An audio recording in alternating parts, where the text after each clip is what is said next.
Perkenalkan, nama saya Nami Krep Simbolon dengan NIM 11S25043. Jadi pada saat ini saya akan menjelaskan mengenai kode pada praktikum week 5 mengenai string manipulation.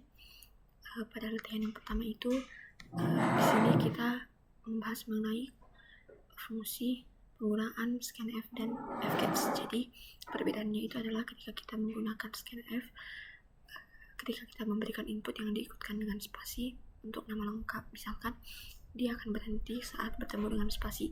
Sedangkan ketika kita menggunakan fgets, dia akan tetap membaca spasi dan dia akan berhenti saat ada enter. Jadi ketika kita berikan input, misalkan nama lengkap untuk scanf dan juga nama lengkap untuk fgets, maka hasil inputnya untuk nama panggilan, nama lengkap di scanf itu dia akan hanya terbaca Naomi saja karena dia akan berhenti ketika membaca spasi. Sedangkan untuk fgets dia akan tetap membaca spasi dan berhenti saat di enter. Yang berikutnya pada latihan kedua yaitu menghitung panjang string. Jadi untuk menghitung panjang string ini kita menggunakan strlen. Di sini ketika kita jalankan,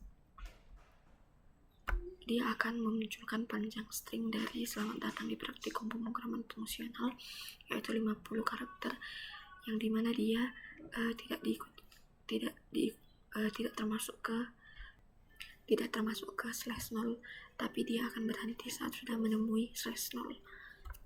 Meskipun kita tidak membuat /0 di sini, tetapi komputer akan tetap membaca itu. Untuk latihan yang ketiga, jadi di sini ada penggunaan untuk menyalin, menggabungkan, dan membandingkan dari string. Yang pertama, untuk menyalin itu kita menggunakan strcpy. Sedangkan untuk menggabungkan kita gunakan strcat, dan untuk membandingkan digunakan strcmp. Seperti yang sudah saya katakan tadi bahwa penggunaan strlen itu menghitung panjang tanpa diikuti oleh /0. Untuk strcopy dia untuk menyalin string, dia menimpa isi yang lama, dan untuk strcat itu menggabungkan string lalu menempelkannya nanti di akhir. Sedangkan untuk yang terakhir, untuk strcmp itu dia membandingkan isinya, kemudian di sini ada sama dengan 0, yang artinya jika dia sama maka akan bernilai benar. Selanjutnya ke tugas yang pertama. Jadi di sini kita itu diminta untuk membuat program yang meminta input nama lengkap menggunakan fgets, dan kita ingin menunjukkan kondisi awal sebelum fgets yang menyimpan n, dan sesudahnya itu menunjukkan kondisi akhir bahwa /n-nya itu sudah tidak ada. Jadi di sini agar kita tahu membandingkannya, jika si /n-nya berhasil maka dia digantikan dengan /0, maka jadi hasil strlen-nya itu harus berkurang tepat 1 angka. Jadi di sini kita menggunakan perulangan while untuk mencari si /n dalam array ini. Jadi jika kita jalankan, maka dia akan meminta input nama lengkap kita, dan dia akan menunjukkan panjang sebelumnya itu 11 dan panjang sesudahnya itu 10. Kenapa? Karena berkurang 1, karena yang /n itu digantikan dengan /0, jadi tidak ikut dihitung. Kemudian yang berikutnya untuk tugas yang kedua,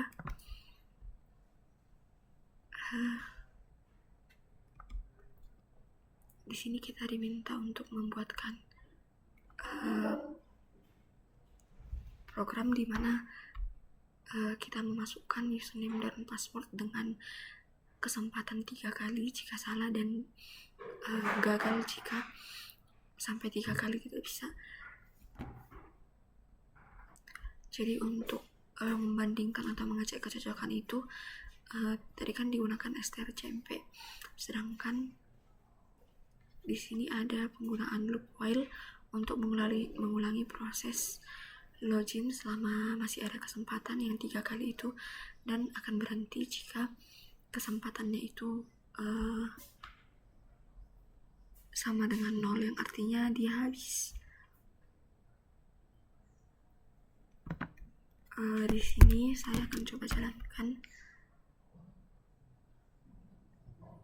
username-nya. Sudah dikatakan di awal ada admin, kemudian passwordnya. Jika salah, dia akan memberikan 2 kali kesempatan lagi. Lalu kita masukkan username dan password. Jika berhasil, dia akan menampilkan bahwa loginnya sudah berhasil. Kemudian untuk tugas yang ketiga, jadi di sini kita itu disuruh untuk membuat program menunjukkan bahwa kata itu termasuk palindrom. Jadi di sini pertama kita menghitung panjang katanya, kemudian di sini kita menggunakan loop untuk membandingkan yang di depan dengan yang di belakang. Di sini jika kata keduanya itu sama, kata kedua paling depannya itu sama dengan kata kedua paling terakhir, maka dia akan menunjukkan bahwa itu palindrom. Sedangkan jika dua pertama dengan dua terakhirnya itu beda, maka dia bukan palindrom dan dia akan keluar dari loop. Tidak perlu kita cek lagi. Di sini saya akan coba jalankan memasukkan sebuah kata. Jika dia tidak sesuai dengan loopnya, maka persyaratan yang kita berikan, maka dia akan menunjukkan jika dia bukan palindrom. Jika kita memberikan input kata, misalkan, dia akan menunjukkan bahwa itu palindrom. Jadi intinya loop for itu digunakan untuk membandingkan yang di depan dengan yang di belakang itu apakah sama. Sekian yang dapat saya sampaikan. Terima kasih.